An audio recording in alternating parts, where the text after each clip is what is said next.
ធ្វើម្ហូបបដានឹកម៉ែធွာបដាដោយសារម្ហូបនេះខ្ញុំជិះពីគាត់ទម្លាប់ឲ្យតែគាត់ស្ងោរម្រះគឺគាត់មានដាក់បន្ថែមប្រហិតត្រីបងប្អូនផាត់ត្រីឆ្លាតដាក់ជាមួយសាច់ជ្រូកច្រាំហ្នឹងហើយមានបកាយីហឺដែរតែខ្ញុំថ្ងៃនេះអត់ដាក់ទេ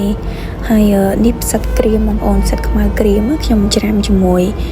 តិចកដោចូលដែរហើយបបងខ្ទឹមសនេះដាក់ចូលហើយខ្ញុំដាក់ម្សៅស៊ុបប៊ីចេងស្ករសប្រេងខ្យងនេះខ្ញុំដាក់មួយស្លាបព្រាកន្លះបងប្អូនហើយបន្ថែមនឹងម្រេច